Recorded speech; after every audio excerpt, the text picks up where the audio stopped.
Hi friends, మనం ఇప్పుడు చూస్తున్నవి సాధారణ డిన్నర్ సెట్స్, ప్లేట్స్, గ్లాసెస్ లేదా ఫర్నిచర్ కాదు.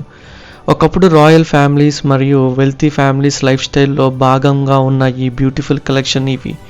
ప్రతి ప్లేట్ మీద ఒక యూనిక్ డిజైన్, ప్రతి మెడల్ వెనుక ఒక అన్టోల్డ్ స్టోరీ, ప్రతి ఫర్నిచర్ పీస్లో ఎక్స్ట్రాడినరీ క్రాఫ్ట్ మ్యాన్షిప్ కనిపిస్తుంది. మరి ఈ రేర్ కలెక్షన్ ప్రత్యేకత ఏంటో చూసేద్దాం. ముందుగా ఇక్కడ బ్యూటిఫుల్గా అరేంజ్ చేసిన డిన్నర్ సెట్స్ అండ్ ప్లేట్స్ కనిపిస్తున్నాయి. ఈ ఆబ్జెక్ట్స్ని చూస్తే అప్పటి డైనింగ్ కల్చర్ ఎంత ఎలిగెంట్గా ఉంటుందో అర్థమవుతుంది. ప్రతి ప్లేట్ మీద ఫ్లవర్స్, బోర్డర్స్ మరియు డిఫరెంట్ ఆర్టిస్ట్ ప్యాటర్న్స్ చాలా కేర్ఫుల్గా డిజైన్ చేశారు.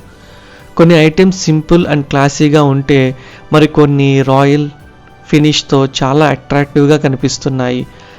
ఈ రోజుల్లో డిన్నర్ సెట్స్ ఎక్కువగా మెషిన్ ద్వారా మ్యాసివ్ ప్రొడక్షన్తో తయారవుతున్నాయి. కానీ పాతకాలంలో ఇలాంటి వస్తువులను తయారు చేయడానికి ఆర్టిస్ట్ చాలా టైం మరియు ఎఫర్ట్స్ పెట్టేవారు. అందుకే ఇవి కొన్ని కేవలం డైనింగ్ ఆబ్జెక్ట్స్ మాత్రమే కాదు, అప్పటి art, culture and life style చూపించే హిస్టారికల్ పీసెస్. ఇందులో different type of spoons, forks, knifes మరియు సర్వింగ్ టూల్స్ కనిపిస్తున్నాయి. ప్రతి ఐటమ్ షేప్ మరియు పర్పస్ వేరుగా ఉండటం గమనించవచ్చు. ఫుడ్ సర్వ్ చేయడానికి ఒక డిజైన్, డైనింగ్ కోసం మరొక డిజైన్ ఉపయోగించేవారు. కొన్ని కట్లరీ పీసెస్ పై బ్యూటిఫుల్ ఎన్గ్రేవింగ్ మరియు డెకరేటివ్ వర్క్స్ కూడా కనిపిస్తున్నాయి. ఇవి అప్పటి డైనింగ్ టేబుల్ మీద ఫుడ్ సర్వ్ చేసే విధానం ఎంత ఆర్గనైజ్డ్గా ఉండేదో మనకి అర్థమవుతుంది.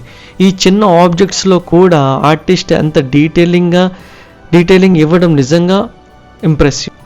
వాటర్ లేదా అదర్ డ్రింక్స్ని సర్వ్ చేయడానికి జగ్స్, డ్రింకింగ్ కోసం డిఫరెంట్ గ్లాసెస్, టీ సర్వ్ చేయడానికి బ్యూటిఫుల్ టీ పాట్స్ ఉపయోగించేవారు. ప్రత్యేకంగా టీ పాట్స్ పై ఉన్న హ్యాండిల్స్, లిడ్స్, కర్వ్స్, షేప్స్ మరియు డెకరేటివ్ ప్యాటర్న్స్ చాలా అట్రాక్టివ్గా కనిపిస్తున్నాయి. ఒకప్పుడు టీ సర్వింగ్ అనేది కేవలం డైలీ రొటీన్ మాత్రమే కాదు, గెస్ట్ని వెల్కమ్ చేసే ఒక స్పెషల్ సోషల్ ట్రెడిషన్. ఈ వెజిల్స్ డిజైన్ చూస్తే ఫంక్షనాలిటీతో పాటు బ్యూటీకి కూడా ఎంత ఇంపార్టెన్స్ ఇచ్చారో తెలుస్తుంది. ఇలాంటి డెలికేటెడ్ ఆబ్జెక్ట్స్ని ఎన్నో సంవత్సరాల తర్వాత కూడా మ్యూజియంలో సేఫ్గా ప్రిజర్వ్ అవ్వడం నిజంగా అమేజింగ్. ఇక్కడ చైర్స్, టేబుల్స్, క్యాబినెట్స్ మరియు డిఫరెంట్ డెకరేటివ్ ఫర్నిచర్ పీసెస్ కనిపిస్తాయి. ఫర్నిచర్ మీద ఉన్న కర్వింగ్ వర్క్ క్లోజ్గా అబ్జర్వ్ చేయండి. ప్రతి ఫ్లవర్, కర్వ్ మరియు ప్యాటర్న్స్ ఎంతో పేషెన్స్తో తయారు చేసినట్టు కనిపిస్తుంది. ఈరోజు ఫర్నిచర్ మోడర్న్ మెషిన్స్తో క్విక్గా తయారవుతుంది, కానీ పాతకాలంలో క్రాఫ్ట్ మ్యాన్ ట్రెడిషనల్ టూల్స్ ఉపయోగించి వుడ్పై మాన్యువల్ డిజైన్ కర్వ్ చేసేవారు. అందుకే ప్రతి ఫర్నిచర్ పీసెస్కి ఒక ఇండివిజువల్ క్యారెక్టర్ మరియు యూనిక్ ఐడెంటిటీ కనిపిస్తుంది. ఇది కేవలం కూర్చోవడానికి లేదా వస్తువులు పెట్టుకోవడానికి ఉపయోగించే ఐటమ్స్ మాత్రమే కాదు, అప్పటి traditional design, luxury and social status represent చేసే ఆబ్జెక్ట్స్.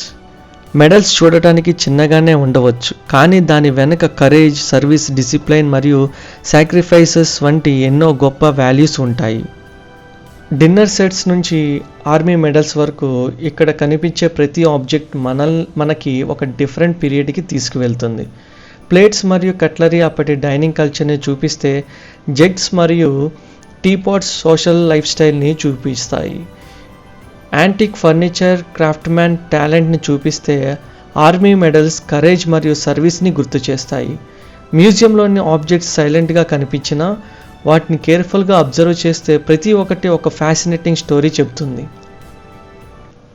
ఈ కలెక్షన్లో మీకు dinner set, tea pots, antique furniture లేదా ఆర్మీ మెడల్స్ ఏది ఎక్కువగా నచ్చిందో కమెంట్ చేయండి. ఇలాంటి రేర్ హిస్టారికల్ కలెక్షన్ మరియు డిఫరెంట్ ప్లేసెస్ని చూడటానికి మన ఛానల్ని సబ్స్క్రైబ్ చేసుకోండి. Thanks for watching.